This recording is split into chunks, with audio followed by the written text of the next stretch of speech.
including courses in election law, legislation, and local government law and state constitutional law. And before coming to the University of Missouri, Professor Reuben covered the U.S. Supreme Court for nearly 15 years as a reporter for a variety of legal publications, including the ABA Journal. He earned his PhD in law from Stanford Law School and was a postdoc fellow at Harvard Law School. So certainly no lack of bona fides there. We're so glad he's here with us today. And I'm going to turn it over to him to talk to us about the things he's passionate about. Thanks for being here. So I thank you very much for that very generous introduction. What you see as a lack, no lack of bona fides, in fact, was my inability to get a job. But setting that aside, let me go ahead and I've got a PowerPoint presentation that I'm glad to share with everyone. It'll help keep me on track, and I think it'll make it a little bit easier for you to follow a couple of complicated topics that I'm gonna talk about. So let me go ahead and share my screen with you, and there we go. Share.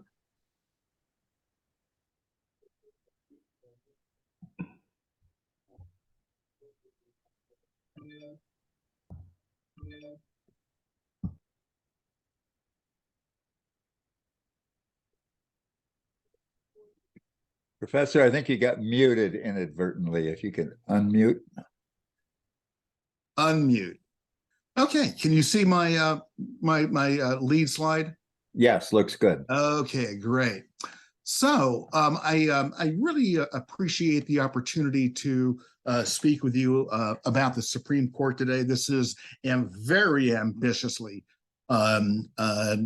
titled a Supreme Court Review. I'm not going to review the entire term, and instead I'm just going to focus on a couple of issues. So these arise out of what is sometimes called the Roberts Court's War on Democracy. And I would amend that slightly to say war on democracy as we have known it. I don't think that there's any secret right now that we have a supermajority on the Supreme Court, which basically means there are 6 justices who will control virtually every opinion, and the only question is just sort of how far this how far the opinion will go. All 6 are Federalist Society members. I mention that only because it represents a certain ideology that we are going to see the court in its current incarnation. We're going to see it implement, in some respects, the only question is how far and how fast. The 2 areas that I want to focus on, and this is in response to my discussions about what you would be interested in, are voting rights, first of all, and then secondly, the administrative state, the so-called 4th branch of government. And so let me begin with the voting rights issue. Some of you may be surprised to know that there is no explicit right to vote in the U.S. Constitution. There is in the Missouri Constitution, which is why it has actually been held by the Missouri Supreme Court as actually being a more robust right than the federal right. The federal right actually comes from the 14th and 15th Amendments. So the 14th Amendment, which applies to the states, says that no state shall make or enforce any law which shall abridge the privileges and immunities of the citizens of any of the United States, nor deprive any person of life, liberty, or property without due process of law. That's the Due Process Clause, nor deny to any person within this jurisdiction the equal protection of the laws. Now, the Supreme Court has found the right to vote in the Equal Protection Clause. basically saying if some are allowed to vote, others are not. That violates equal protection. So that's the basic idea we've got here. The second is the second voting constitutional provision is, excuse me, the 15th Amendment, which along with the 14th Amendment was one of the post-Civil War Reconstruction amendments. 15th Amendment explicitly said the rights of citizens of the United States to vote shall not be abridged, denied or abridged by the United States or by any state on account of race, color, or previous condition of servitude. Okay, so that's the constitutional environment. Let's just say that the Reconstruction era amendments did not accomplish their goals fully. There was, as you know, Reconstruction really only lasted about 5 or 6 years before the South, thanks to some pretty heinous actions by the Ku Klux Klan and the states, basically shut down Black citizenship, including Black voting. So fast forward 100 years to the Voting Rights Act of 1965. It was the first big statement by the nation since those Reconstruction era amendments to speak to the right to vote, particularly by minorities. So I want to highlight 2 sections here. First of all, Section 2 of the Voting Rights Act basically restated the 15th Amendment and created a statutory cause of action if the right of Blacks in particular, the right to vote of Blacks was denied or interfered with. That was Section 2. Section 5 of the Act required states that had a history of discrimination that was statutorily defined, but that had a history of discrimination to get any changes that they wanted to make to the voting system approved by the federal government, in particular, Department of Justice, before they were made. This was called the pre-clearance requirement. And so a covered state such as Alabama, which we'll get to in just a minute, a covered state would have to say, these are the changes we want to make, present that to the Department of Justice, and the Department of Justice would say whether they would approve or disapprove of it. So these 2 provisions are the critical operating provisions of the Voting Rights Act of 1965. Section 2 brings a general cause of action for violations of minority rights to vote. Section 5 requires states with a history of discrimination to get any changes that they want to make to voting approved first. So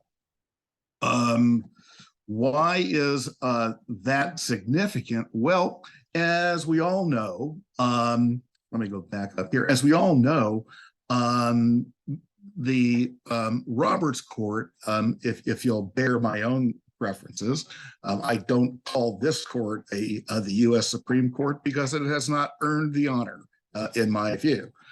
So I just call it the Roberts Court.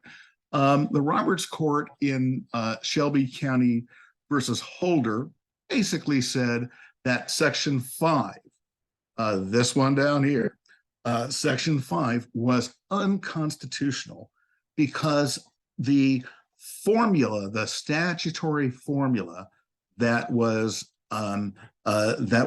is used to determine whether or not a state is covered and therefore has to get Department of Justice pre-clearance, Department of Justice approval before they make any changes. It basically said that formula was out of date because it was tied to a specific date. I believe it was 1964. That was mentioned in the statute. And the Roberts Court, in an opinion by Chief Justice Roberts, said that formula, the times have changed, and that formula is too old, and it is, and therefore the act is, unconstitutional, in violation of the 14th Amendment. So that wiped out pre-clearance entirely, leaving one operative provision of the Act, Section 2. There is a case this semester, it was argued on the first day in October, first Monday, in October, Merrill versus Castor. And that case gives the Roberts Court the opportunity to basically invalidate or find unconstitutional Section 2 of the Voting Rights Act, the only other operative provision of the act. So what's going on in that case? Alabama, which was a covered district, until Shelby County versus Holder struck down Section 5 of the act. And the significance of that is for the 2020 election, when the state enacted its redistricting plan that followed up on the new population numbers from 2020, the state would have, if Section 5 are still in place, it would have to have that plan approved by the pre-cleared by the Department of Justice, no longer a requirement. So that leaves only Section 2. What the 2020 census found that there was an increase in Black voting population that would have justified an increase in the number of Black districts from 1 in the state of Alabama to 2. Okay, historically, going back to 1992, Alabama only had 1 Black district, and the big change here would have the population change would have justified a second Black district. That did not stop the Alabama legislature, and it enacted a plan that only had 1 Black district. They were sued by basically the Black community, basically saying, who argued, wait a second, we should have 2 Black districts, not 1. And they proposed several different maps. And this gets a little bit more complicated because it gets into how you determine how you draw district lines, et cetera. I don't want to go there, but let it suffice to say that they said that they argued, look, it would have been easy to draw 2 Black districts. Federal court agreed and struck it down. Struck down the plan. Or excuse me, it was more than a plan. It was actually their redistricting system. Struck it down and ordered the state to pass a second, to enact a second majority Black district. Okay, so Alabama takes this up to the U.S. Supreme Court, right? And it's saying, if the Voting Rights Act requires the state of Alabama to draw a second majority Black district, then the Voting Rights Act, is unconstitutional. Why? Well, because it would be a decision based only on race. And here is their argument. The Voting Rights Act, in their view, it says, look, it only bans denying voting rights on, quote, quote, on account of race. And that's language that's in the statute that was also in the 15th Amendment, or excuse me, the 14th Amendment. So it says, look, the law only bans denying voting rights on account of race. It does not create an affirmative obligation to create, to redistrict or to create, a majority Black district. It doesn't create an affirmative obligation to do that on account of race, right? They say that their districts are equally open. Blacks, there's no barrier, there's no literacy polls, there's no, literacy test, there's no polls, any Black can vote in these districts. And that is all that the law requires. If it requires redistricting on account of race, then that violates the Equal Protection Clause because race is because the Constitution prohibits barriers or the denial of the right to vote on the basis of race. So it is a pernicious argument because what if the Supreme Court, if the Roberts Court accepts it, that basically means that a state cannot comply with the Voting Rights Act by drawing lines that take race as a factor, race as a consideration. Now that is, and that would effectively repeal the Voting Rights Act. In other words, the court will have completed what it started in 2009 with Shelby County, and that is basically judicially repealing the Voting Rights Act of 1965. So that's the first issue. The second issue, well, actually, let me go ahead and break here. I'm going to stop sharing for a moment and just ask if there are any questions about this case and what its impact is likely to be. So I see a hand, Sue. It looks like you've got a question.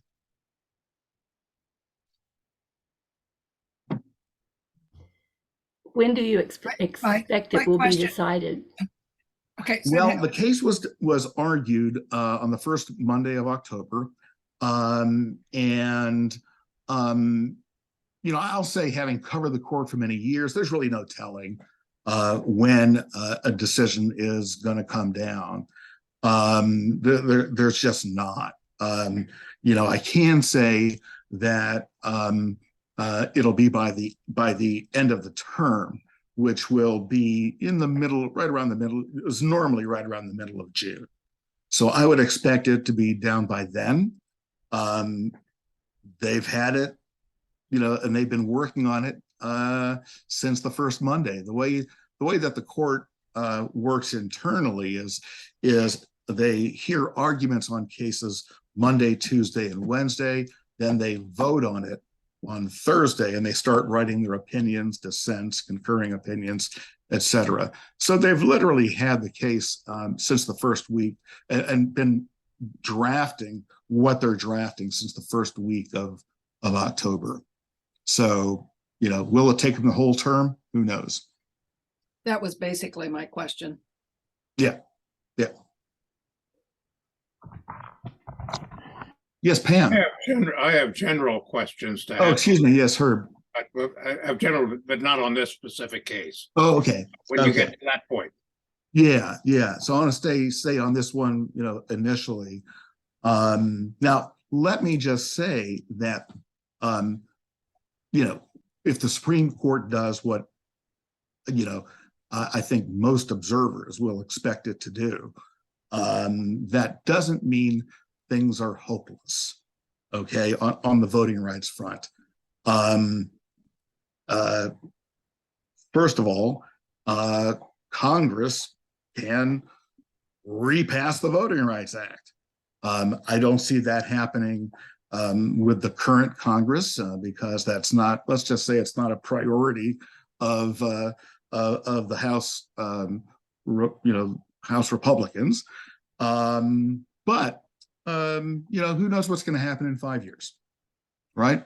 So that is a source of hope for those who are concerned about voting rights. The second is just because there's a federal statute that effectively no longer controls in this area, doesn't mean that state law can't be used. And as I mentioned before, Missouri's right to vote is specifically and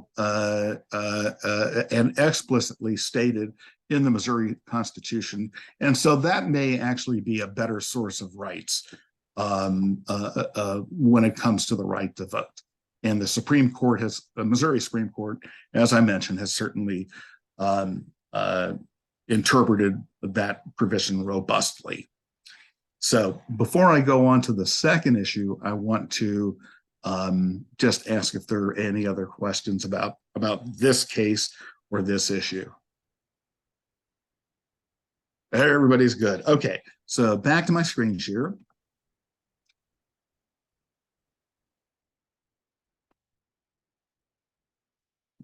So the second deals with the administrative state.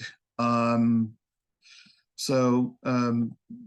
a little funny here happened with the slides, but so let me just start off by saying that the fundamental issue here really arises out of the design of the Constitution. Okay, as we all know, the Constitution vests the legislative power in the legislature, the executive power in the President of the United States, and the judicial power in the Supreme Court and other inferior courts as Congress may from time to time establish or ordain.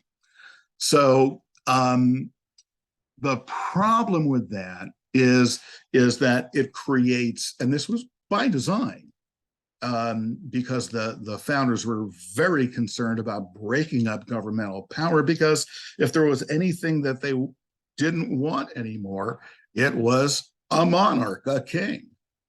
And so they broke up these, essential governmental powers into 3 units and it placed all the power there. Now, the problem with that is, as a practical matter, the government won't work that way. It simply won't. Judges, the legislature has no enforcement power. The judiciary, has to wait to receive cases. Problems simply would not get resolved. So since the very first Congress, the way that the law has handled this has been by allowing Congress to delegate to agents particular tasks. Okay, so the first Congress left the question of how much Revolutionary War vets should get in compensation to the President, George Washington. and that's just a delegation. Later Congresses have created administrative agencies to basically bring their expertise to very complicated problems. And so, for example, we've got the EPA, the Environmental Protection Act. Well, what that was about, it was actually a decision that was actually created not by Congress, but by Richard Nixon, interestingly enough, through an executive order. But the idea there was to create an agency that has expertise in a highly technical area that would that would create the rules. Another example would be the Department of Labor. This one was actually created by Congress. And, the idea is that Congress creates the policy and then leaves it to an administrative agency to fill in the details. Okay.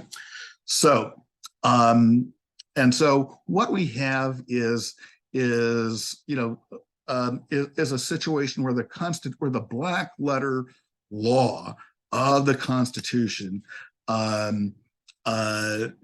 does not contemplate administrative agencies, but the government has quickly and consistently come to realize that we do need these entities that are capable of actually performing all three functions of government to actually resolve problems. Okay, so the Republicans for years have been railing against the administrative state.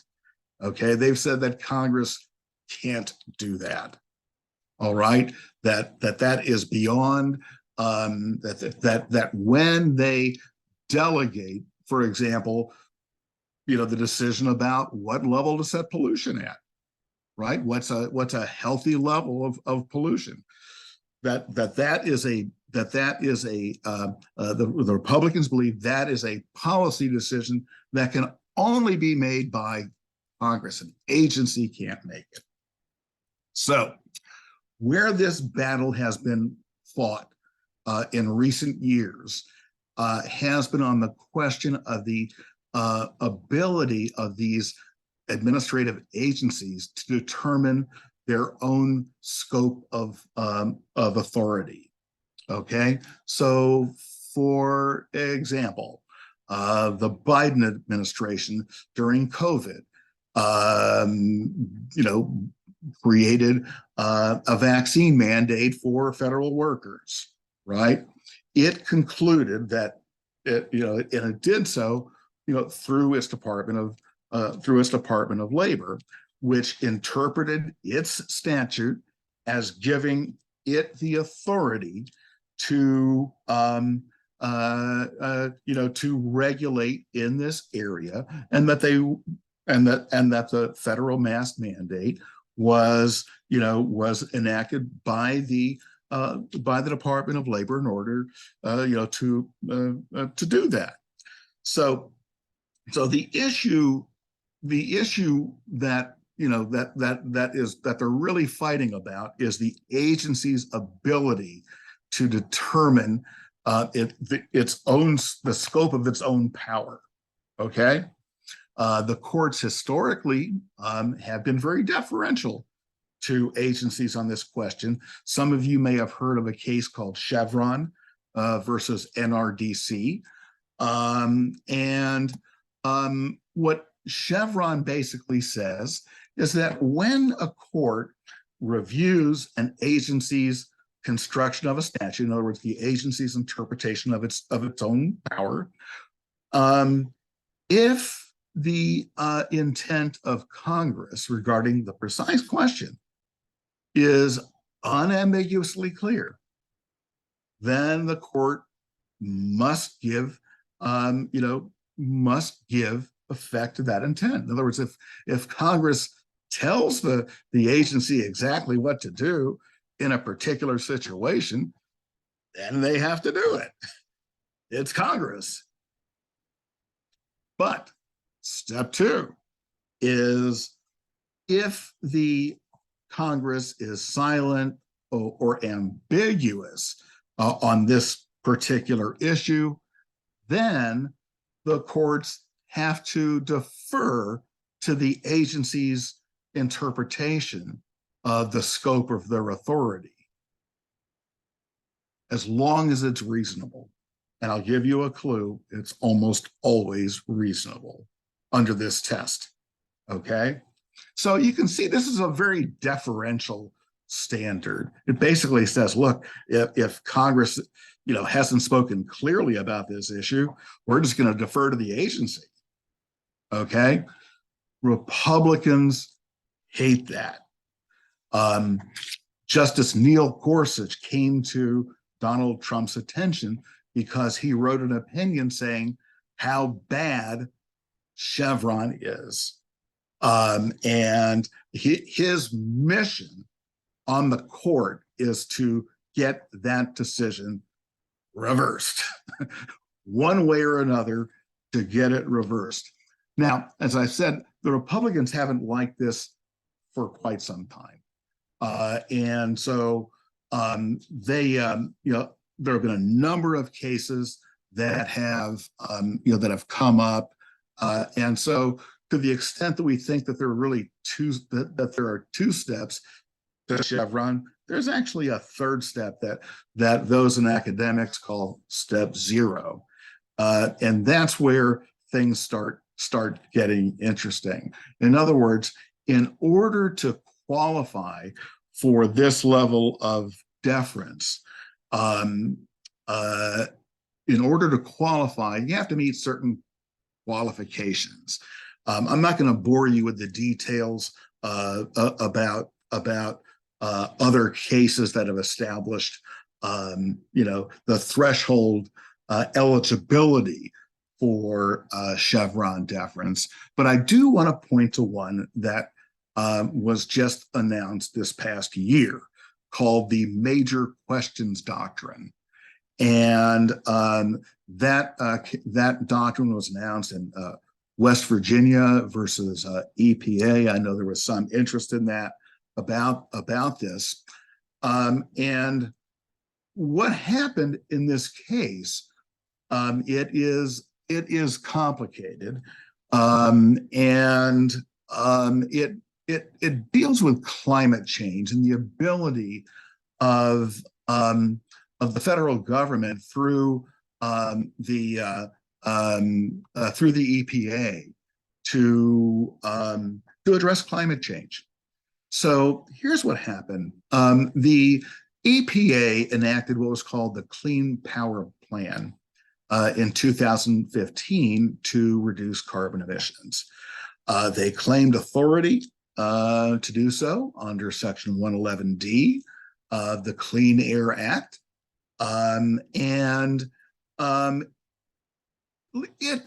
Let's just say that it requires the EPA, and I'm looking here at this second bullet point, to set limits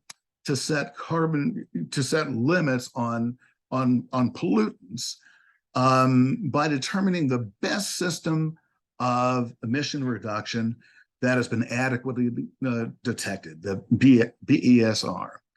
So the Obama administration, seeking to take on climate change, used this section to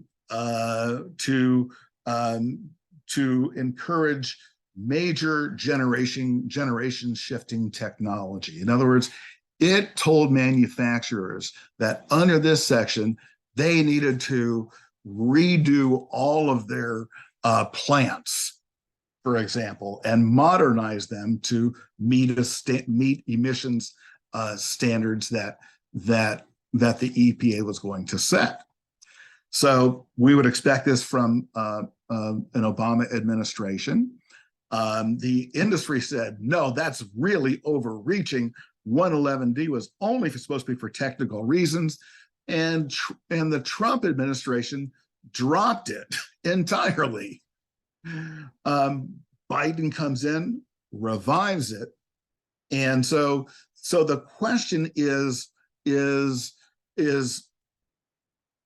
the EPA's interpretation of this act to permit it, in other words, is the EPA's interpretation of this provision, which would, again, their interpretation was it would allow them to enact a rule that would require industry to upgrade their plants as a whole. Is that an accurate reading? Is that a valid reading of their power? In other words, do they have the power to do that? U.S. Supreme Court says no, they do not. And the reason for that is because this is a major question. It's a major question of policy, and major questions of policy have to be decided by Congress. Okay? Now, the court did not define what a major question was. It claimed that there was it claimed that it was just restating the law when it said there was a major questions doctrine. That's not the case. And so now at least 5 Supreme Court justices are in a position to say that anything that any agency does that is, in their view, that addresses a major question, they are in a position, those justices are in a position now to strike down that, those actions by administrative agencies, those rules by administrative agencies, and say that has to go back to Congress to decide. Now, this is the number of potential major questions that are questions that could possibly be determined by all federal agencies is incalculable. And so basically this gives the conservatives on the court a vehicle to strike down any legislation, any act by an agency, any rule by an agency that they don't like by just calling it a major question. This is a very, very big decision. We'll have to see how it plays out because it only involved this one situation. The real question is how much more broadly it's going to apply. It could indeed eviscerate the administrative state if you take this seriously. So on that note, I'm going to go ahead and stop the share and invite your questions on that case, and then invite your questions generally. Sue Tillema, I have a question. My husband does too. Yeah. But I just to help, I think on this, we have 2 people from Central Missouri that used to inspect power plant smokestacks, which is how they were probably enforcing this law. And what I understood was at one point we only checked for certain kind of pollutants. And I think then later they were wanting to check for more pollutants that also cause harm. So it's granted, it's a little bit of a change, but it's not a major change. It's just taking advantage of science and deciding that there are more things that need checking. And this decision probably does not reach that level.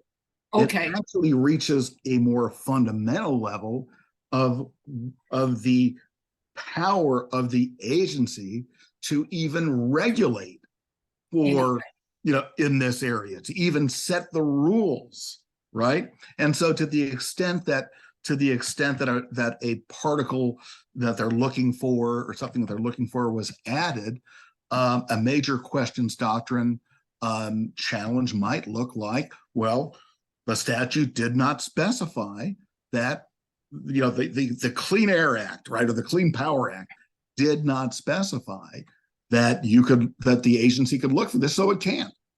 Yeah. For those of that's what that would look like. Yeah. Just one other sentence that I wanted to add. The two people that did it, and many of you may know one or both, Peter Ironwood and Doug Ely, used to do this for DNR, for Department of Natural Resources. My husband had another comment. No, mine's a general question. So let me ask you to hold on to that, just to kind of deal with any other questions about this case or this issue. The big thing is not for you to understand, 111D, okay? The big thing for you to understand is that the Supreme Court conservatives now have a tool that they could use to strike down any significant policy decision by any agency just by calling it a major question that has to be decided by Congress. That's the thing that you need to understand about it. So, in some respects, it's sort of open season. It creates open season on federal regulations. Right.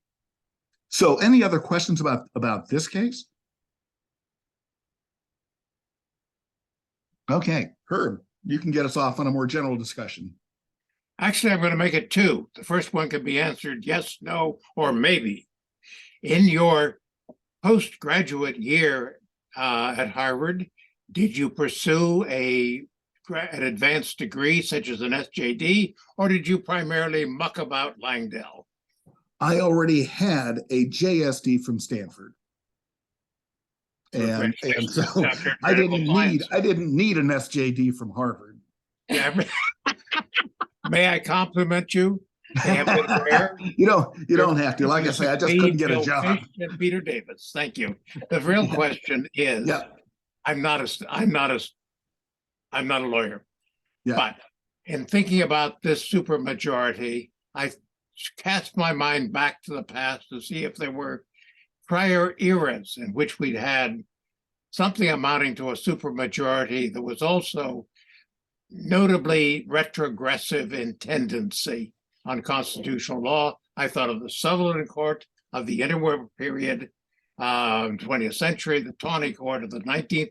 Would you comment on the past as it compares to the present? It depends upon how you define the past. Yes. Okay, so we certainly have had courts that have been ideologically harmonious. So, for example, some of you may have heard of Chief Justice John Marshall. He was the first important Supreme Court justice. He was literally the second justice, but we tend to think of him as the first.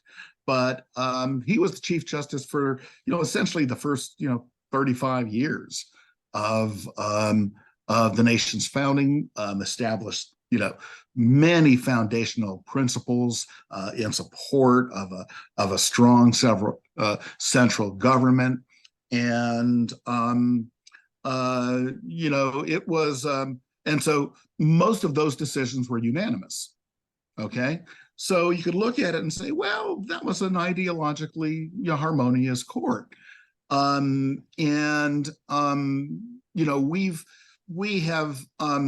we've had courts where where there have been where there's been an ideological tilt one way or another. The Warren Court, for example.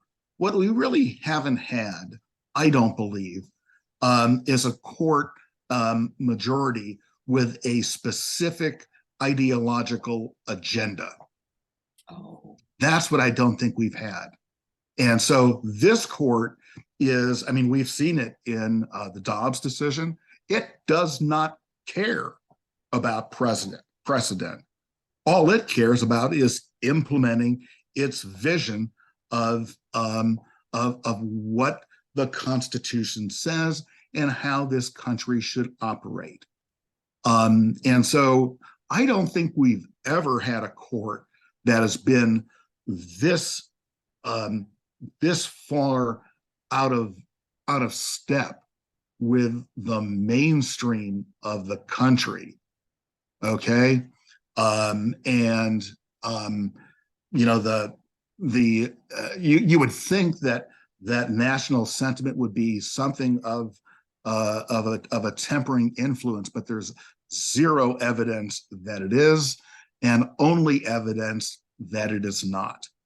And so I think that is what makes this court different than any other. And as I said, I don't call it supreme anymore, even in my classes. It has to earn that. Other questions?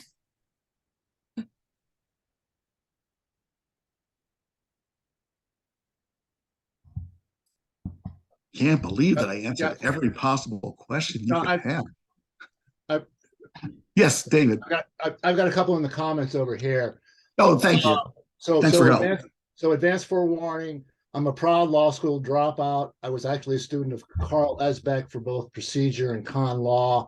He forced us to read John Hart Ailey's book. It may be one of the reasons why I dropped out of law school. So I put over here, comment on the balls and strikes jurisprudence that we used to hear from people like Roberts, that changing umpires does not change the rules of the game. And then also make your observations regarding the number of Trump court nominees who would not affirm that Brown versus Board of Education is settled law. Well, there's a lot in there. Yeah. I'm going to start off with Carl Esbeck. Carl is a colleague, and you know, he comes from a much more conservative orientation than I do, certainly on civil liberties. But both of us, I would say, are very strongly committed to the rule of law, and that's a real constraining influence. So Carl's a good guy.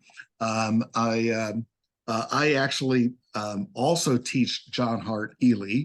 I don't make the students read all of Democracy and Trust, but I do make them read part of it. So that's not all that bad. And so I'm trying to remember now where the real the court, this court is not, those people got there. Yeah, balls and strikes. Balls and strikes. Okay. So I'm going to speak from my perspective now as a former U.S. Supreme Court reporter. Okay. They lied through their teeth to get through. Okay. They just lied. We can't trust every one of them since Robert Bork was asked, would they reverse Roe versus Wade? Some were very cagey, like Amy Coney Barrett. Others, were not as cautious. They said, well, it's super precedent. It's hard to imagine why you'd overrule it, blah, blah, blah. So, my experience covering a half a dozen Supreme Court nominations is that they'll say whatever they are going to, whatever it's going to take to get them through. That's simple. And so the notion of balls and strikes, I will also say is really misleading, because that implies that either that one side is right and the other side is wrong. In my experience dealing with the court, most of the time, both sides have a point. They really do. And somebody has to decide it. And so, there was a Southern senator who used to always ask, what's your position on whether judges should make the law? and the correct answer was no, judges should apply the law and not make it. good, you got my vote. And this is on the Senate Judiciary Committee. That's nonsense. It's just nonsense. Virtually every decision that the court makes establishes some kind of policy, certainly on the constitutional grounds, on the constitutional side. Statutes, maybe more debatable in some cases, but there's really no such thing as just calling balls and strikes. The pitch could go either way. Yeah. That's my take on it. Wiley has his hand up too. So Wiley. Yes, there. Well, gee, if the court is allowed to pursue its agenda, it would appear that the fledgling democracy that America purports to pursue would be destroyed.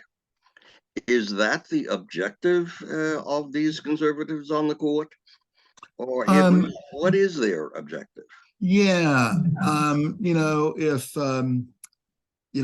I had the definitive answer to that, I could probably make a lot of money consulting. But let me suggest this. Some have said, well, this is really about repealing the Warren Court decisions. Okay, I think it goes further than that. I've heard one historian say it's about repealing the Enlightenment. I'm gonna go sort of go halfway and say it really goes back to the nation's founding and the opinions really by John Marshall, which established the foundation, Chief Justice John Marshall, which established the foundation for a very strong central government. Okay, these guys don't believe in a strong central government. Okay, they don't.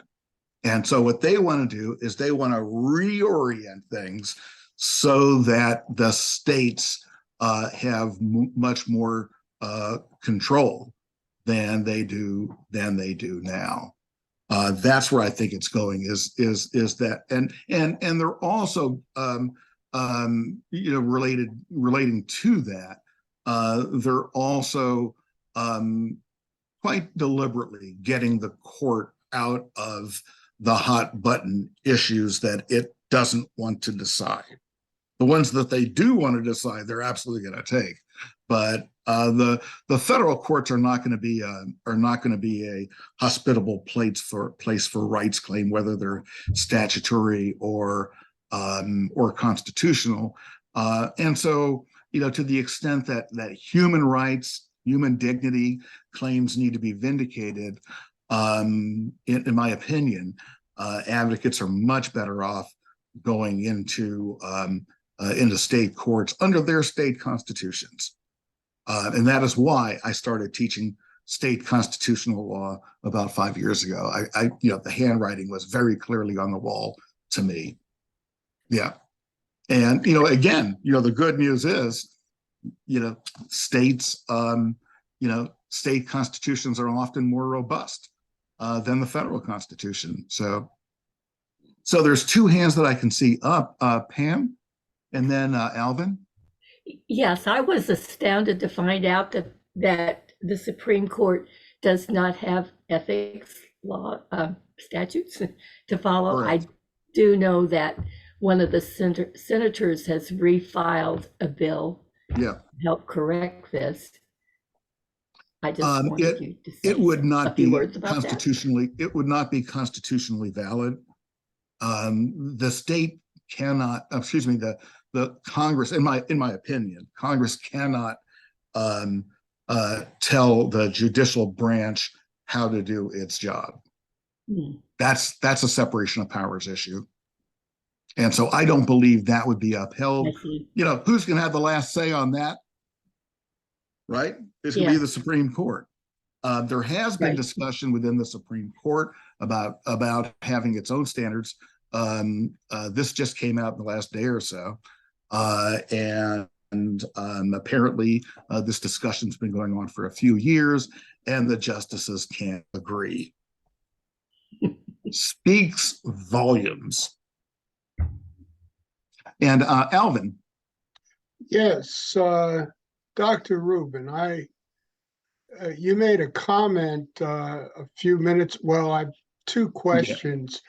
One on the procedural side. I think you said they hear arguments Monday, Tuesday, Wednesday, vote Thursday, and then go to writing the decision. So correct. Does that imply that shortly after those oral arguments, they know what the decision's going to be, and it's just a matter of framing 75% of the time? Yeah. Interesting. No, it's decided 75% of the time. Now, I wasn't the other aware of that. the other 25% of the time, the vote's close. And so what that looks like is this, in a very close vote, where there, and it's going to be less the case now because we have a supermajority. And so, and you don't have to worry about keeping all 6 conservatives, right? So the way it works is that the senior most justice in the majority, in other words, the justices take a vote on Thursday about this case that they just heard, and the senior most justice in the majority, or the chief justice, if the chief justice is in the majority, but the senior most justice in the majority assigns the opinion to someone. Okay, that today, Clarence Thomas signs the opinion. He can assign it to himself, but he assigns it to someone. Now, if it's really close, and I would say, back when I was covering the court, 75%. Today, this may happen in 10% of cases, where there's where there's a thin majority, right? And when they start circulating the opinions, justices may decide to jump off and say, hey, look, I can't go this far. It is suspected that this, is the reason that the Alito draft of the Dobbs opinion was circulated, and that was to put public pressure on any justice who might be wavering, to solidify their vote to overrule Roe versus Wade. And so yeah, I mean, the truth of the matter is, I would say 90% of the time, when those justices leave their meeting on Thursday, they know how the decision is going to be decided. And the only question is what the language looks like, how far it's going to go, and what the dissenters are going to say in a small number of cases. Like I say, I'll put it at 10%, if that. Today, it'll be circulated, and there could be movement among the justices that would actually change the outcome of the case. That is really scary that Clarence Thomas has that much authority.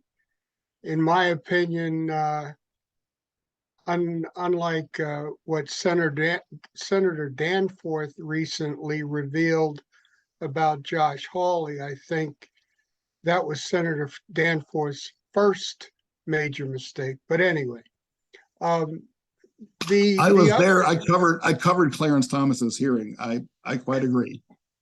The other observation I had from your assessment of strategy in turning the authority back over to the states, don't they recognize that promotes utter chaos? I mean, we've been there once before. Indeed. I know in civil rights law, for example, we had that kind of chaos. And I noticed our neighbors to the north in Canada, where I spent quite a bit of time working with civil rights agencies, they had a little different structure and breakdown. In other words, they had the federal portion, and then each province had separate responsibilities, but it wasn't the chaos and often the conflict that we see in our system down here. And so what you're asking is, aren't they really taking us back to the Articles of Confederation? And they really, which really didn't work. It's why, about almost 15 years later, the founders gathered in Philadelphia in 1787 or 1789, excuse me, to create a more perfect union. I think that's right. I think that's right. I think they're looking at this is my interpretation, but I think they're looking at a very small federal government and states with most of the power over most of the things in most of their citizens' lives.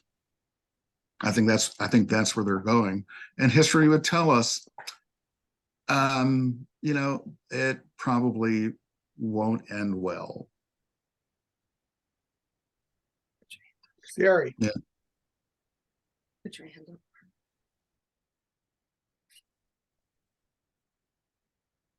up. Yes, Herb's got another one. I'm never at a loss for questions. Answers are not my As a former court reporter, and one who I suspect has kept an eye on the court with that kind of eye as well. Yeah. Once you get that in your blood, it never leaves. Right. As a kid in the 1950s and into the 60s, I used to go to the court, growing up in Washington, on oral argument day for fun. It's amazing, isn't it? What? Among other things, Felix Frankfurter had the ability to disembowel novice litigants, which he did with regularity. I even saw him take apart Archibald Cox, a distinguished lawyer, when he first appeared as Solicitor General. Does that still happen now, or is it the boring, awful thing that it appears from the press today? Is there fun to be had there? I'll put it to you this way. The most intriguing questioner on the court in recent years has been Stephen Breyer, because he was the master of the hypothetical. And so he would he would ask, really provocative questions. Clarence Thomas, for the first, his first 25 years on the court, didn't ask any questions. Okay. He didn't need to, because he's made up his mind.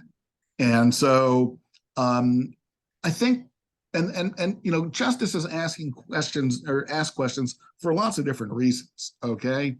One reason might be like Frankfurter, to really get down to the meat and grit of the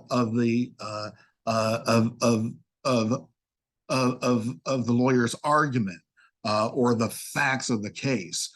In other words, the goal was rigor and really understanding. Now, I think the questioning. Let me back up and say, during the Burger Court and the Rehnquist courts, you really had justices often using the questions to their litigants to really speak to each other, right? In other words, they would ask a question that they wanted that for the purpose of another justice hearing the answer to, right? This court doesn't need that. This court, they've got 6 justices. And so really the questions I think are going to be coming, and I think, this is the experience so far, in terms of how far we can go. What are they arguing? As if that makes a difference. But, just to make sure that, what those arguments are, and to see how far, and what kind of responses they might have to questions that might be, that might come up after a decision, comes down, like as in Dobbs. And Dobbs, they said, well, what about the right to an abortion? Well, that's to be decided by the states, by the people of the states. That's all we want is for, is for that. This is not about being anti-abortion. It was just a wrongly decided case. I know, and if you believe that, got a bridge over here. Catherine's been waiting so patiently, and we probably do want to wrap this up, folks. It's about 10 after 1. We want to respect our speaker's time, but. Well, I'm glad to answer questions for people who are interested and engaged like you are. So. Oh, thanks. Well, mine really is a comment rather than a question. I too have thought, what are they going to? Back to the Articles of Confederation. And I read a recent article that said we're the only country in the world that allows our political people to determine our districts. And so they've done that through gerrymandering. Correct. And so I don't know, state courts are going to suddenly wake up to what public opinion really is, rather than the politicians who are representing us. But actually, I'm so unhappy. Yeah, on the gerrymandering issue, this Supreme Court, this Roberts Court, I think 2 years ago, reversed precedent and said partisan gerrymandering claims can no longer be brought in federal courts. So you can't even make a claim that there's been an unconstitutional gerrymander. That is, the court said that's a political question. Now, again, the good news is that we do have state courts. And, the big shift here that we just have to, bear in mind, and it's harder for those of us who are older and are used to, the Supreme Court as being a court of last resort. It's not. Forget it. It's over. If you're in federal court, I would tell most advocates in most cases, you are absolutely wasting your time. Even if you win down below, you're not going to keep it. Right? Wasting your time. And, I don't know when the last time plaintiffs, for rights plaintiffs, have brought a case to the Supreme Court. That's not who's bringing them. The plaintiffs now are big businesses, governments, and people, entities that want to squish the little guy. Yeah. So let me give you one other source of optimism. Okay. It's not going to be by court reform. I teach law students at the University of Missouri. I would not call it a bastion of liberalism. Almost uniformly, my students are very upset with this court. Almost uniformly. And it really goes because what it's doing is an affront, if you will, to sort of basic principles of democracy and basic principles of the rule of law. And as I said before, we have never really had a court that was this far out of step with the populace, and that didn't care about it. We're going to have more decisions. Affirmative action, in all probability, will be struck down this term. The Voting Rights Act, the last leg will be pulled out from under that, as I mentioned. These are deeply unpopular. I mean, there are minority voices that are very loud, but when you look at the polls, 75% of the public generally agrees on most of this stuff, including abortion. And so where that I think is really going to be felt is in the political process. And so, my hope is that, it may not be, 2024, but, maybe in the next, 5 to 10 years, that we really are going to have, a rejection of the court and the policies that it's approving, and that there will be a real Democratic majority in both chambers and a Democratic president. In such case, I actually think that we have a good chance for an impeachment of one of the justices, Brett Kavanaugh, for lying to Congress, not about his opinion on Roe versus Wade, but about matters that he was asked about in other testimony on other issues outside of this confirmation. I don't think that's off the table. I think it's a matter of time, and that would change the dynamic even within a court that is going to be in place for quite some time. So that's my not prediction, but possibility. So thank you for your time. It's always a pleasure to speak with you. Thank you for ending an array of hope. Yeah, because I was happy weekend. You gotta find them where you can. You gotta find them where you can. That's right. That's right. We sure do appreciate your time. And if you look over in the chat, I threw in a link to our website. So if you want to share that link with any of your friends, they can listen to your talk. It takes a few hours to get the video processed and oh, thank you. That's kind of you. Yeah. You can share. My wife might watch it. I don't know. Yeah, she might. Right. Awesome. Well, thanks so much. Thank you very much. Yeah. So we're going